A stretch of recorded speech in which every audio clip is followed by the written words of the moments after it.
Shalom, Kol Haloyim, Yahweh, Ba'ashem Yahweh Shai, Ba'ashem Rachakudash, Shanyakubad, Gadwala Requabs, Kwanyim Nawa, Wa Shalayakim Nawa, and that's double honors to our apostles and elders of Great Millstone. Shalom, Wa Barakim, Labakarium, Shaliyasharala, and that's peace and blessings to the elect of Israel. This is going to be a very quick video. Just wanted to bring out this article. It says learning to live with water scarcity, meaning a lack of water or water shortage. I'm bringing this out because we definitely know that famine is coming, and that means scarcity of food, but also water. And that's something that majority of us have never, ever went through. And this is happening in different regions and places around the world. And it's good to read just to get your mind right, because we know 100% fact that it's coming to America. So just to prepare ourselves, it's good to just read and get into, and of course, pray as well, even fast. We should be doing that as well. So anyway, it says regions around the world are facing drought and water shortage, even where rain was once abundant, and that will only worsen as the planet warms. In many parts of the world, cities and countries are learning to adapt. Back in 2018, taps in Cape Town, South Africa, almost ran dry, making it the world's first major city to face the risk of running out of water.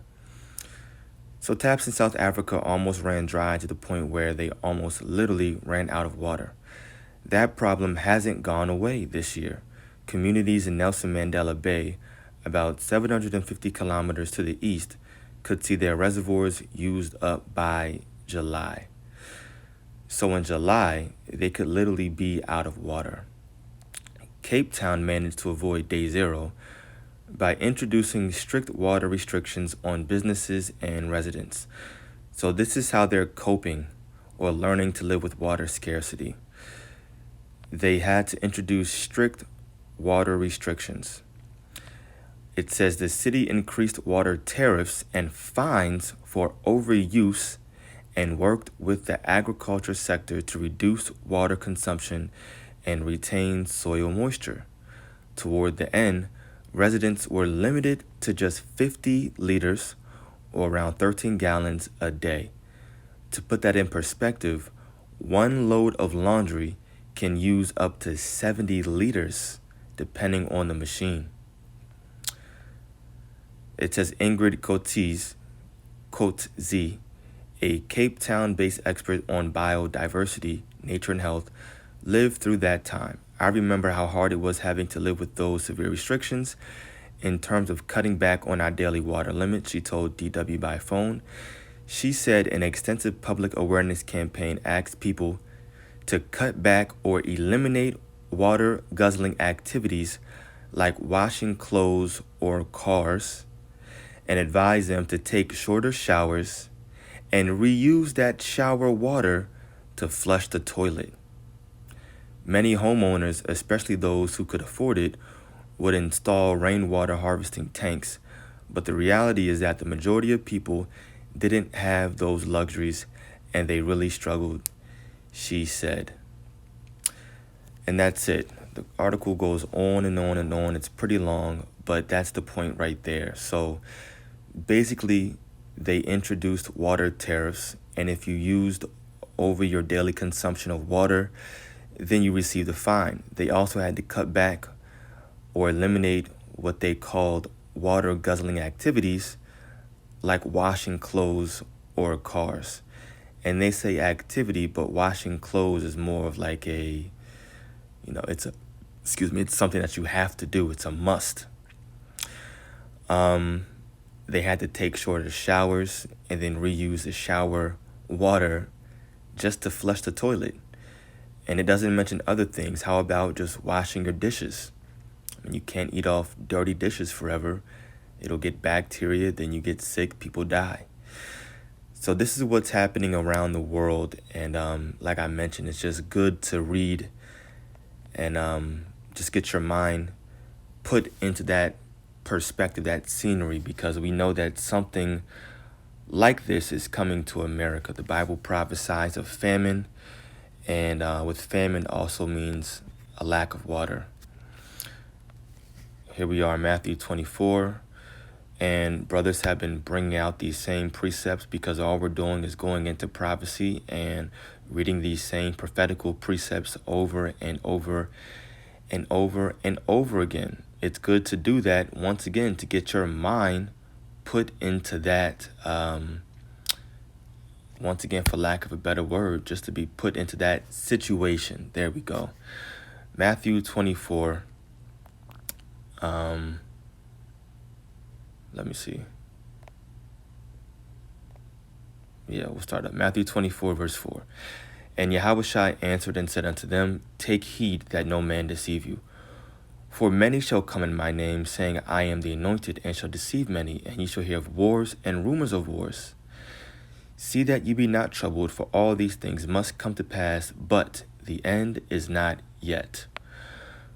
And this is the point, verse 7. For nation shall rise against nation, and kingdom against kingdom, and there shall be famines, pestilences, and earthquakes in divers places. So with this famine is going to come a scarcity or a lack in water.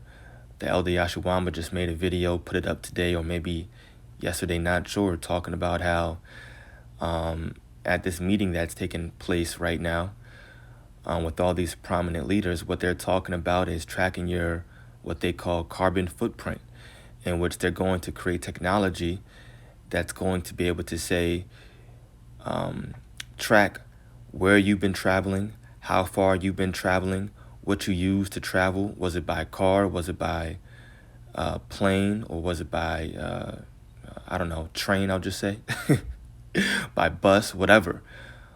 Also, what did you eat? How much did you eat? You know, what did it cost? How much did you spend? So all of this is it's like right around the corner. This is all Esau's NWO. This is what he's planning. So it's not far-fetched to believe that also this is also coming together with them tracking your water consumption as well. How much water have you been drinking? We have to limit this household. They're going over their daily water consumption. We have to find these individuals. This is Esau's NWO.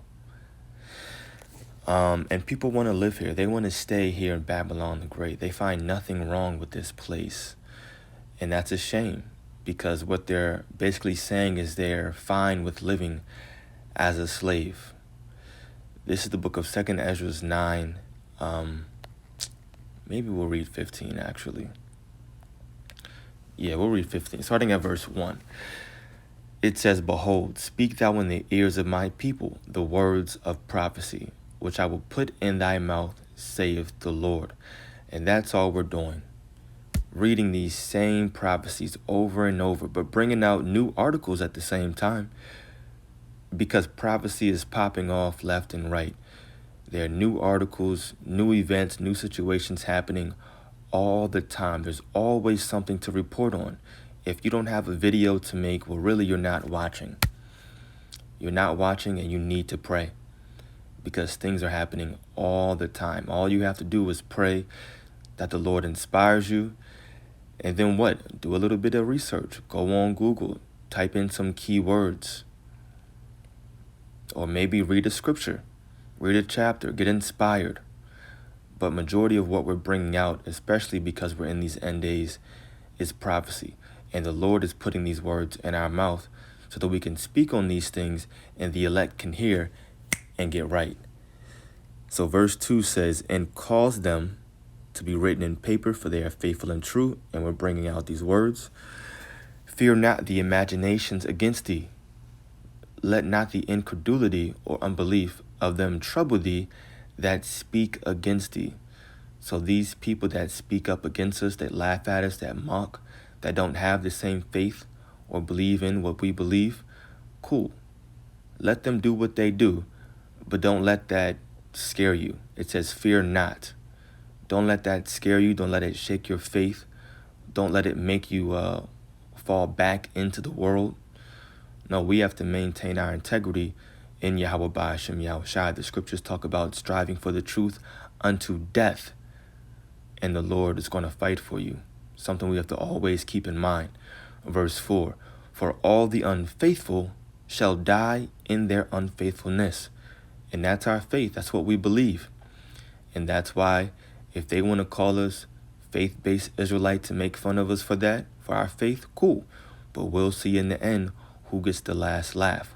We'll see in the end who's actually safe from these plagues and destruction that's coming from the world, coming to the world, rather.